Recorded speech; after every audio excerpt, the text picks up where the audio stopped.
This is a True Crime in Real Time update from True Crime Today and the Hidden Killers podcast. The tension in the courtroom was palpable as prosecutor Nicholas McClelland rose to deliver his closing arguments. His measured tone carried the weight of over 7 years of investigation, countless hours of testimony, and the desperate hope for justice for 2 young girls whose lives were tragically cut short. He opened with a chilling reminder, February 13th, 2017, a day this community will never forget, the day Abigail Williams and Liberty German went for a walk and never came back. The jury sat motionless as McClelland wasted no time driving home the gravity of the case. He framed the prosecution's argument around 3 critical pillars: the bridge guy video, the unspent bullet, and Richard Allen's confessions. Each, he argued, stood on its own as damning evidence, but together they painted an unassailable portrait of guilt. McClelland began with what he called the cornerstone of the case, the now infamous video clip captured by Libby German just moments before her death. The prosecutor described Libby's courageous decision to record the man who would soon become known as Bridge Guy. This, McClelland emphasized, is the moment Abigail and Liberty were kidnapped. He played the video once more for the jury. Grainy footage filled the courtroom, showing a figure dressed in a dark jacket and jeans, walking with purposeful strides on the Mononhai Bridge. Then the chilling audio, "Down the hill." McClelland paused, letting the weight of those words sink in. He then addressed the jurors directly. Libby knew something wasn't right. That's why she recorded this. Her final act was to give us the evidence we need to find her killer. To solidify his point, McClelland highlighted the testimony of Master Trooper Brian Harshman, who spent hundreds of hours analyzing Allen's prison phone calls. Harshman had confidently identified Allen's voice as matching the one heard in the video. This is not speculation, McClelland insisted. This is expert identification. And it points directly to Richard Allen. Next, McClelland turned to the unspent .40 caliber round found between the girls' bodies. He reminded jurors of the prosecution's forensic expert, who testified that the bullet had been cycled through Allen's Sig Sauer pistol. This bullet, McClelland stated, holding it up for the jury to see, was left behind by the killer, and that killer is Richard Allen. The prosecutor methodically walked through the ballistics analysis, explaining how the unique markings on the bullet matched those produced by Allen's gun. He also preemptively addressed the defense's critique of the forensic process, dismissing it as an attempt to muddy the waters. The state's expert didn't just test this once, McClelland said. The results were confirmed multiple times by the technician and her supervisor. He then pointed to Allen's own admissions during police interrogations when confronted with the bullet. When asked how his bullet ended up at the scene, Allen had no answer. Because there is no innocent explanation. The final piece of the prosecution's case was perhaps the most damning.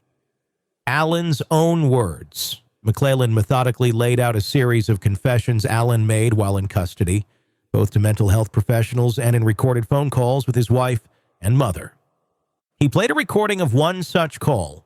The courtroom was silent as Allen's voice echoed, "I did it. I killed Abby and Libby." His wife's voice, trembling, responded, "No, you didn't." But Allen persisted, "Yes, I did." McClelland seized the moment, turning to the jury. These were not the words of a man under pressure. These were the words of a man who knew what he had done and was finally admitting it. He also recounted the testimony of Dr. Monica Walla, a psychologist who had met with Allen during his incarceration. According to Walla, Allen provided chilling details of the crime, including how he ordered the girls down the hill at gunpoint, his intention to sexually assault them, and his ultimate decision to kill them after being startled by a passing van. These are details, McClelland emphasized, that only the killer could know. To further drive home the reliability of these confessions, McClelland addressed the defense's claim that Allen's statements were the result of mental instability. He pointed to testimony from Dr. John Martin, a psychiatrist who treated Allen in prison, stating that Allen was not exhibiting signs of psychosis during key moments of his confessions. He knew exactly what he was saying, McClelland asserted, and he knew why he was saying it. As he neared the end of his argument, McClelland turned the jury's attention back to the victims. He displayed photos of Abby and Libby, vibrant and full of life, contrasting them with the grim crime scene images that had been shown earlier in the trial. These girls had their entire lives ahead of them, he said, his voice heavy with emotion. But in their final moments, they showed incredible bravery. Libby's quick thinking gave us the evidence we needed. Now it's up to you to use it. He concluded with a plea. Richard Allen lived among us for 5 years, hiding in plain sight. He thought he had gotten away with it, but justice has a way of catching up. Ladies and gentlemen, Abby and Libby can no longer speak for themselves, but through their bravery, they've given us everything we need to hold their killer accountable. I ask you to find Richard Allen guilty on all counts. The courtroom remained silent as McClelland returned to his seat. The defense was about to respond, but the weight of the prosecution's case hung heavily in the air. Each juror sat with furrowed brows, the enormity of their task clear. The defense took the floor with a strategy that was equal parts rebuttal and assault on the prosecution's case. Brad Rossi, Richard Allen's lead attorney, approached the jury with a quiet confidence. His goal was clear: dismantle the prosecution's narrative piece by piece, leaving jurors with reasonable doubt. Ladies and gentlemen, Rossi began, the prosecution has spent weeks painting a picture, but pictures aren't facts. Today we're going to talk about what they didn't show you, the gaps in their story and the dangerous assumptions they've asked you to make. He outlined his approach with 4 main pillars: a broken timeline, flawed forensic analysis, coerced confessions, and the prosecution's failure to exclude other suspects. Rossi's first target was the timeline of the crime. The state wants you to believe that everything happened within a very narrow window, he said, pacing in front of the jury. From 2:13 p.m., when the infamous video was recorded, to 2:32 p.m., when Libby's phone stops moving. But is that timeline supported by evidence? No. He reminded jurors of testimony from digital forensic expert Stacey Eldridge, who revealed a critical anomaly. Someone plugged a headphone jack into Libby's phone at 5:45 p.m., and it remained connected until 10:32 p.m. If the girls were dead by 2:32 p.m., who was using Libby's phone hours later? Rossi asked, letting the question linger. He also pointed to the testimony of searchers who combed the area on the night of February 13th, finding nothing. You've seen the crime scene photos, Rossi said. How could multiple search teams miss 2 bodies lying in the open? Is it possible the bodies were moved later? Rossi then moved to what he called the prosecution's magic bullet, the unspent .40 caliber round found at the crime scene. This bullet is the cornerstone of their case, he said, holding it up. But their own forensic process is flawed. He reminded jurors of the testimony from Dr. Aaron Warren, a defense ballistics expert who criticized the methodology used by the state's lab technician. Dr. Warren told you that comparing a cycled, unspent round to a fired bullet is like comparing apples to oranges. The marks are different.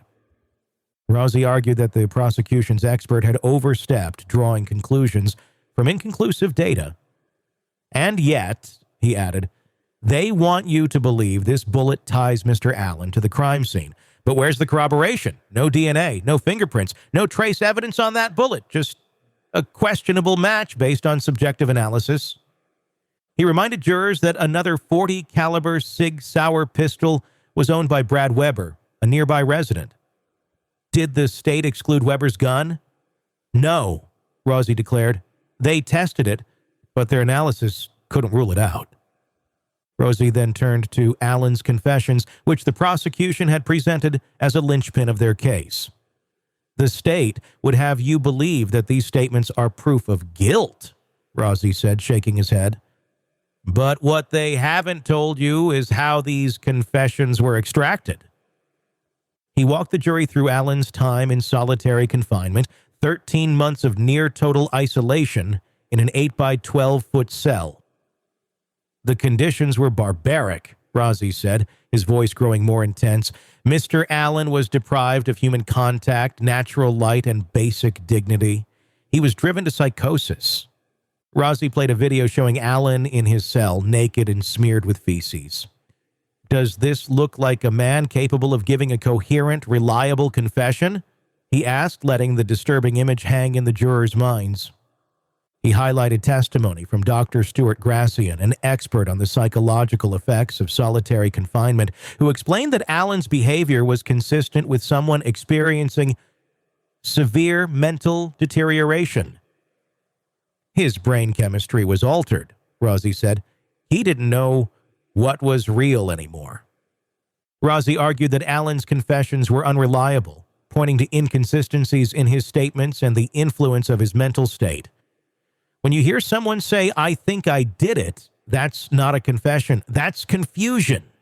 That's a man grappling with delusions. Finally, Rozzi turned to the question of other suspects. He singled out Brad Weber, the local resident, whose van was reportedly seen near the crime scene. Weber's timeline is inconsistent, Rozzi said. He told police he went straight home after work, but that's not what the evidence shows. And his gun? The state couldn't rule it out. He also criticized the state's investigation for losing hours of interview footage and failing to conduct a proper height analysis of Bridge Guy in the video. They want you to believe Bridge Guy is Richard Allen, but where's the scientific analysis to back that up? They didn't do it because it wouldn't support their narrative. Rozzi ended with an emotional appeal. Ladies and gentlemen, this case is riddled with doubt. The state wants you to fill in the gaps with assumptions, but that's not justice. That's speculation. And in our system, speculation is not enough to convict. He stepped back, letting his final words sink in. The prosecution has not proven their case beyond a reasonable doubt. We ask you to find Richard Allen not guilty. With the defense resting its case, the weight now shifted to the jury. It was up to them to decide whether the evidence presented was enough to convict, or if the defense had successfully planted the seeds of doubt. As the jury begins their deliberations, I can't help but reflect on the sheer weight of what's at stake. On one hand, you have the prosecution's case, a damning series of confessions, the eerie Bridge Guy video, and the bullet they claim ties it all together.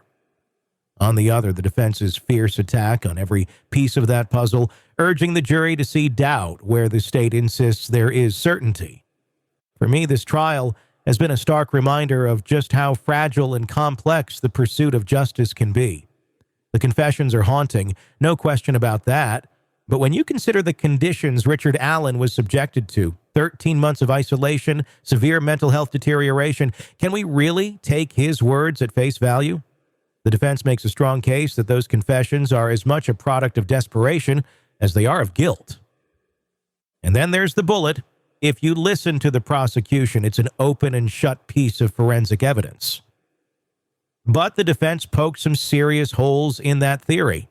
When one expert says, this bullet definitely came from Allen's gun, and another says, not so fast, the methodology is flawed.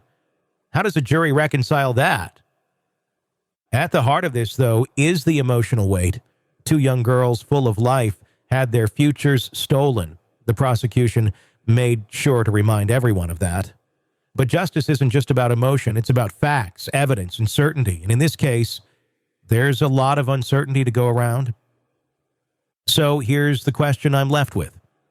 In a case like this, is justice served by pushing for a conviction despite the doubts?